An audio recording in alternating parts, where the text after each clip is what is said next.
Meron po tayong tugunan guys. Meron po daw siyang napanood, no? Isang vlogger din po ito. Ang tinira yung mga Duterte.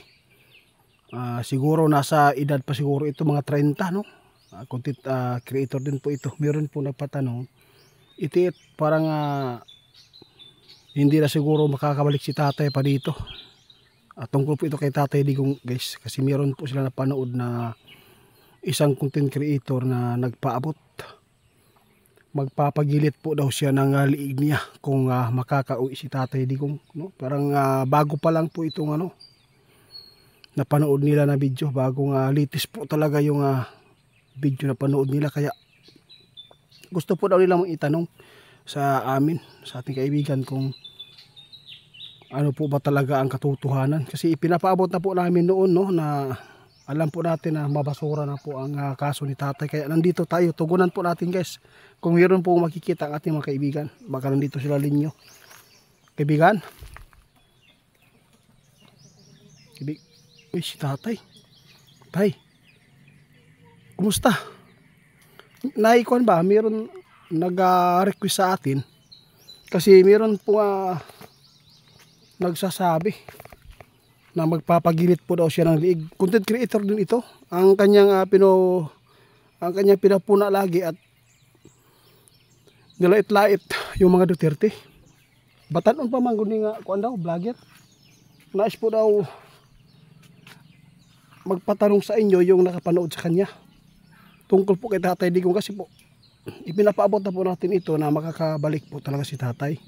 Ngunit nagdalawang isip siya, kasi po magpapagilit po daw yung isang tao sa kanyang liig kung makakabalik o kung makakauwi pa si Tatay Digong. Kaya nandito ako para po malaman at maipaabot natin sa kanila.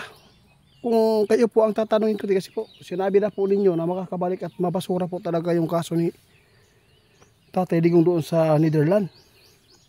Bakit po niya ito ginawa na alam naman po niya na mababasura to?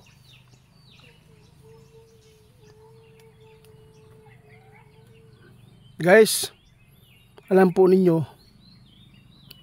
mahirap talaga, no, magkaroon po ng yung pag-iisip na toxic po sa isang tao, no? Gagawin po niya dahil po sa kanyang galit siguro sa mga Duterte. No, hindi yan mangyayari guys, no?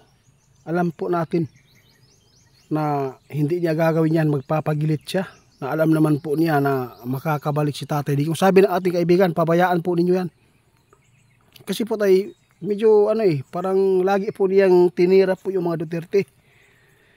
Oo, kaya marami po nag-request din sa atin na itanong sa inyo, kasi sabi po ninyo makakabalik na.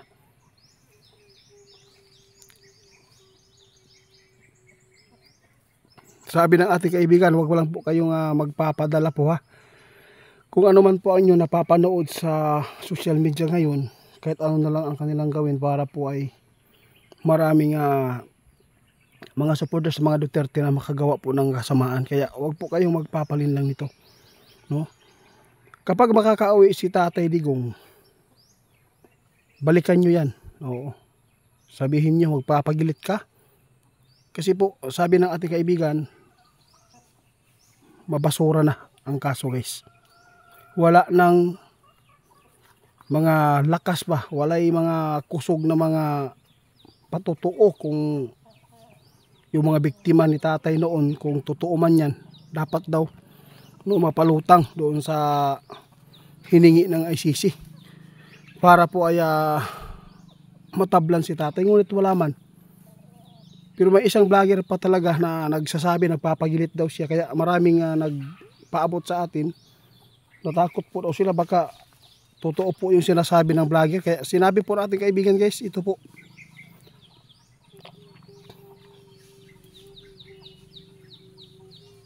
Ito ang sabi ng ating kaibigan, no? Huwag kayong maniwala, no? Dahil po sila kaibigan nakakita kung ano man po ang mangyayari po sa kaso na kinaharap po ni Tatay Digong. Kaya abangan na lang po natin siya makauwi ha. Huwag lang po kayong magpapadala sa mga nagpapaabot po ng hindi maganda sa mga Duterte. Alam po natin, hindi po natin mapigilan ang mga tao. Hindi po lahat no, ng mga sumusuporta dito sa mga politiko. Di po natin pwede yan na mahila natin at mapilit. Kaya hintayin na lang niya na makabalik si tatay para po mapahiya po siya. Yun po ang totoo, no? Huwag lang po kayong gumawa ng mga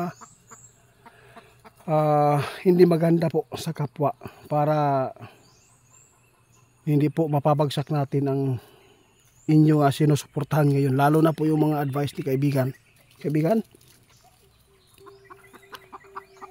Kung meron man kayong mapanood sa iba, oo, ayaw na lang daw muog tuo na yun, kaibigan.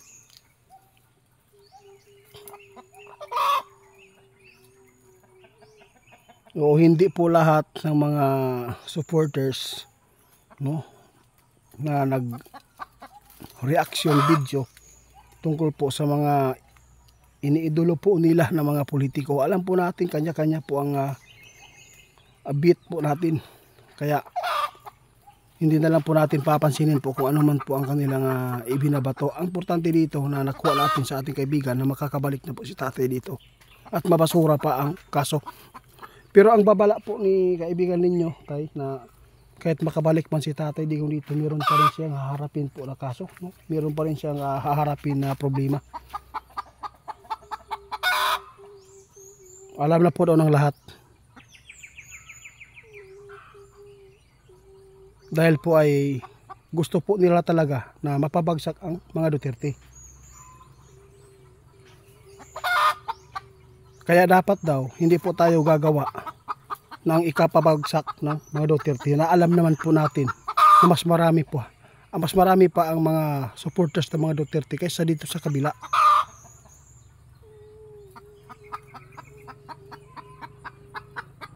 O, si kaibigan na mismo yung nag-advise po sa atin na pabayaan natin ang mga tao na magpadagdag ba, no, magpasobra og paabot. Pasagda lang nato ay lang gyud mo og balos para maayo ang pagbalik ni Tatay Digong na wala pong mga problema na madatnan niya. Kaya sabi ng ating kaibigan, dapat po matuwa na po yung mga supporters mga Duterte ngayon. Dahil po alam po natin yung mga nagre-react sa mga Duterte. Sabi ng ating kaibigan, sigurado mapapahiya at iiyak po dito.